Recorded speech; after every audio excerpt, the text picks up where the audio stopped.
என்ன நடக்குது இங்க? ஏன் இப்படியான நோய் கூட்டங்கள் வருது அப்படின்னு பார்த்தா, ஒரு உணவுகளிலும் நேரடியாகவும் மறைமுகமாகவும் உற்பத்தியிலோ இல்ல பாதுகாப்பதற்காகவோ இல்ல பக்குவப்படுத்துவதற்காகவோ ருசியை கூட்டவோ இல்ல வண்ணத்தை கூட்டவோ அத்தனையிலும் ரசாயனங்கள். இவற்றிலிருந்து விடுபட வேண்டிய கட்டாயத்தில் இருக்கிறோம். It's not a choice, it's mandate now. தேர்வு இல்ல. தேவைன்னா ஆர்கானிக் எடுத்துக்கலாம், தேவைன்னா கெமிக்கல் இல்லாம எடுத்துக்கலாம், தயவு செய்து நினைக்கக்கூடிய காலத்திலிருந்து விலகிட்டோம்.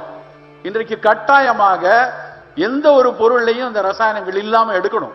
நம்ம எவ்வளவு அற்புதமான உணவை வைத்திருந்தோம், நம்ம மரபு எவ்வளவு தொன்மையான உணவு எடுத்துக்கொண்டிருந்தோம், எப்படியான கட்டமைப்பு நம்மகிட்ட இருந்துச்சு, அத்தனையும் தொலைச்சிட்டு இந்த போலி நாகரீக மேற்கத்திய உணவுகளுக்குள்ள போய் ஏன் சிக்கணும்?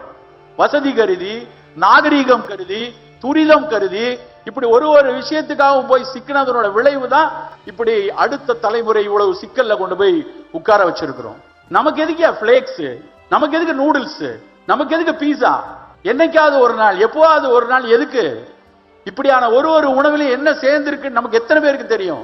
சில பேர் சொல்றாங்க, நான் குண்டா இருக்கேன் சார், அதனால தினம் ஓட்ஸ் பிளேக்ஸ் தான் சாப்பிட்றேன்.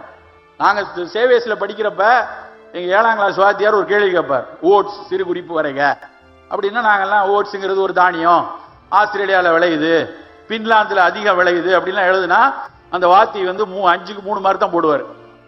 ஏன் சார் இவ்வளவு நல்லா எழுதியிருக்கோம், இது கூட குறைச்சு போடுறீங்க அப்படின்னா, டே மடையா முக்கியமான பாயிண்ட் எழுதலாம் அப்படிம்பார்.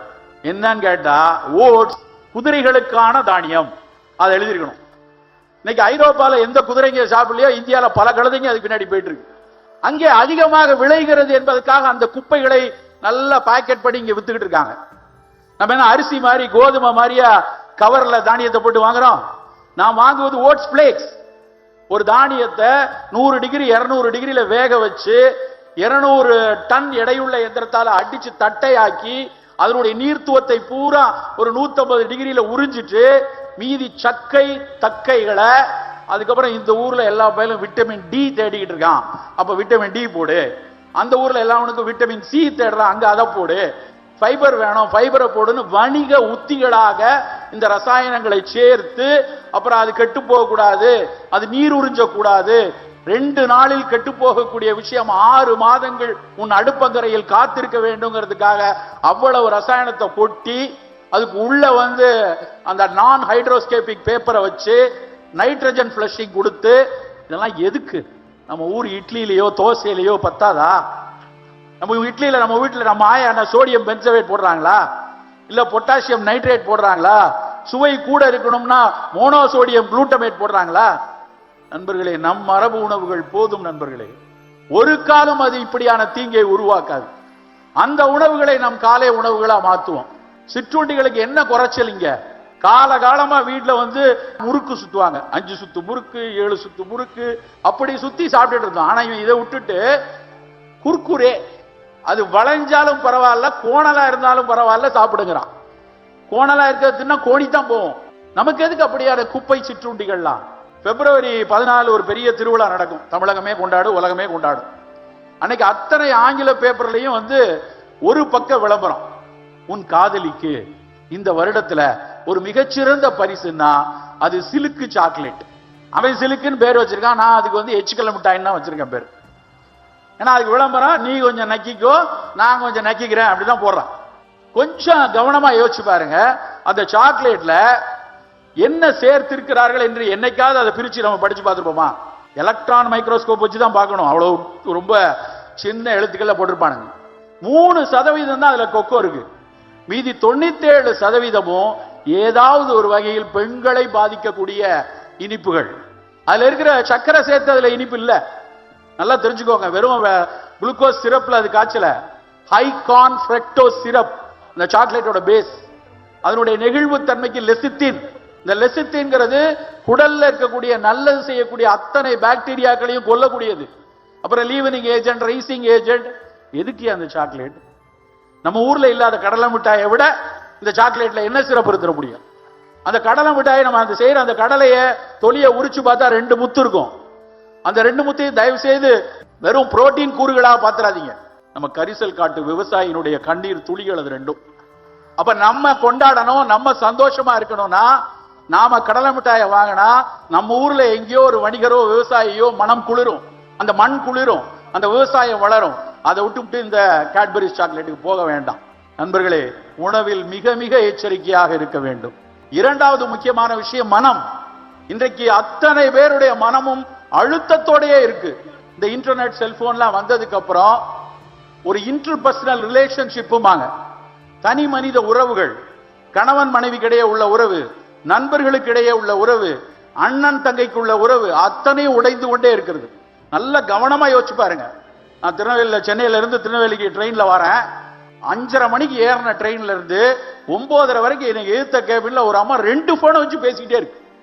2 போன் வச்சிருக்கு. ஒரு போன் அப்படி எடுத்துட்டு, ஏங்க நீங்க அந்த குரூப்ல இருந்து இப்ப உடனே வெளியே வாங்குது. அந்த அம்மா சொல்ற வேகத்துல இருந்து எதிர்முனையில அப்பாவி கணவர் இருக்காருன்னு தெரியுது, கீழே வச்சாச்சு. அப்புறம் இன்னொரு போன் எடுத்து, நீ அந்த குரூப்ல கண்டிப்பா இரு, அப்பதான் அங்க என்ன நடக்குன்னு எனக்கு தெரியும். கிட்டத்தட்ட அந்த ரகுவரன் அப்புறம் நம்பியார் கூட இப்படி எல்லாம் வில்லத்தனமா பேசிப்பாங்களான்னு தெரியல. ஒரு போனை வச்சுக்கிட்டு பேசிக்கொண்டே வராங்க. ஒரு செல்போன்ங்கிறது மிக மிக ஒரு அற்புதமான கண்டுபிடிப்பு. மருத்துவ உலகிலும் இன்னைக்கு தொழில் உலகிலையும் அது செய்திருக்கிற சாதனை மிகப்பெரிய விஷயம். ஆனா நாம எதுக்கு பயன்படுத்துறோம்? அதை ஒட்டுமொத்தமாக ஒரு தனி மனித உறவை சீரழிப்பதற்காகவும் ஒருத்தர் மீது இன்னொரு நம்பிக்கை இல்லாத ஒரு அழுத்தத்தை கொடுப்பதற்கும் இந்த செல்போன் வந்துருச்சு. இதுக்கும் நான் கம்யூனிகபிள் டிசீஸுக்கும் தொடர்பு இருக்கிறது நண்பர்களே. நாம் மனம் குதூகலமாக மகிழ்வாக இருந்தால் மட்டும்தான் இந்த என்சிடிங்கிற ஒரு விஷயத்தில இருந்து விடுபட முடியும். அதற்கும் நாம் மனதை மகிழ்வாக வைத்துக் கொள்வதற்கும், எதற்கு குதூகலமாக இருக்கணும், எதற்கு மகிழ்வாக இருக்கணும், எதற்கு உண்மையிலே வருத்தப்படணும் அப்படிங்கிற விஷயத்துக்காகவும் நம்ம அடுத்த தலைமுறையை மிகச்சிறப்பாக செதுக்க வேண்டிய கட்டாயத்தில் இருக்கிறோம். இன்றைக்கு நான் கம்யூனிகபிள் டிசீசஸ்க்கு மிக மிக அடிப்படையில் முக்கியமான காரணம் மது. கொஞ்சமா குடிச்சா தப்பில்ல, கொஞ்சமா குடிச்சா கெட்ட கொலஸ்ட்ரால் குறையும் அப்படின்னு பொய்யான தகவல்கள் பரப்பப்பட்டு கொண்டே இருக்குது. எந்த ஒரு மருத்துவ ஆய்விலும் கொஞ்சமா குடிச்சா கெட்ட கொலஸ்ட்ரால் குறையும், அது நல்லது என்று இதுவரை நிரூபிக்கவே இல்லை. 13 வருஷம் கோஹார்ட் ஸ்டடிம்பாங்க, கடந்த ஆண்டு தான் வெளியாச்சு. 13 வருடம் நடத்தி விட்டு சொல்லியிருக்காங்க, நீ எந்த அளவு குடிக்கிற, எவ்வளவு பெர்சன்டேஜ் ஆல்கஹால் குடிக்கிற, குடிக்கும் போது கோழி கடிக்கிறியா இல்ல நிலக்கடலை திங்கிறியா, இல்ல நான் தீபாவளிக்கு மட்டும் குடிக்கிறேன், இல்ல தீபாவளிக்கு லீவ் விட்டுட்டு மத்த நாள்லாம் குடிக்கிறேன், என்ன வேணாலும் இருக்கட்டும், உன்னுடைய ஈரல் அணுக்கள் மதுவினால் சுருக்கம் அடையும் என்கிற தகவமைப்பு இருந்தா கண்டிப்பா சிரோசிஸ் லிவர் வரும் இருக்காங்க. அது மட்டும் இல்ல, ஒரு மாரடைப்பு வந்தா இன்னைக்கு 1.5 லட்சம் ரூபாய் செலவு பண்ணி ஒரு ஸ்டென்ட் வச்சா 15 வருஷத்துக்கு பிரச்சனை இல்லாம இருக்கலாம். ஒரு சிஏபிஜி பண்ணா 20 வருஷத்துக்கு ஒரு பிரச்சனை இல்லாம இருக்கலாம். ஆனால் ஈரல் சுருக்க நோய் யாருக்கேனும் வந்துட்டுனா அதிகபட்சம் 4 ஆண்டுகள் தான். அதுக்கப்புறம் இல்ல ஈரல் மாற்று அறுவை சிகிச்சை பண்ணலாம் அப்படின்னா அண்ணனோ தம்பியோ கொஞ்சம் வெட்டி கொடுக்கணும். அவன் ஒரு இட்லியவே வெட்டி கொடுப்பானான்னு தெரியாது, அவன் ஈரலை வெட்டி கொடுப்பானான்னு யோசிச்சுக்கோங்க. அதுக்கப்புறம் 35-40 லட்சம் ரூபாய் செலவு. இதெல்லாம் சொல்லிட்டு இருந்தா ஒரு காலேஜில் ஒரு பையன் இருந்துச்சு, சார் அன்னைக்கு ஔவையார் குடிச்சாக, அதியமான் குடிச்சாக அப்படின்னா. அன்னைக்கு குடிச்ச கள் வேறு, இன்றைக்கு விற்பனை செய்யப்படக்கூடிய மது வேறு. எவ்வளவு ரசாயனங்கள் கொட்டி கிடக்கிறது, எவ்வளவு மிக நுண்ணிய ரசாயனங்கள் இருக்குங்கிறது படிச்சாதான் தெரியும். சிகரெட்ல இருக்கிற நிக்கோட்டின் எந்த கார்சினோஜன் பட்டியல்ல இருக்குதோ அதே பட்டியல்ல குரூப் 1 கார்சினோஜன்ல தான் எத்தனாலும் இருக்கு. அதனால் தயவு செய்து நண்பர்களே, நாம் 1700 ஆண்டுகளுக்கு முன்னாடியே மது வேண்டாம், கள் வேண்டாம் என்று 1700 வருஷத்துக்கு முன்னாடி பேசிட்டோம். கள் குடிப்பதை அவமானமாக கருத ஆரம்பிச்சிட்டோம். மது அருந்தியவர்கள் வீட்டுக்கு வருவதை அவமானமாக கருதிய சமூகம் இப்பொழுது கொஞ்சம் கொஞ்சமா ஏற்றுக்கொள்ள ஆரம்பிச்சிருக்கிறோம். தயவு செய்து மதுவை ஏற்றுக்கொள்ளாதீர்கள். பெண்களே, மது அருந்துபவர்களை ஏற்றுக்கொள்ளாதீர்கள். நன்றி, வணக்கம்.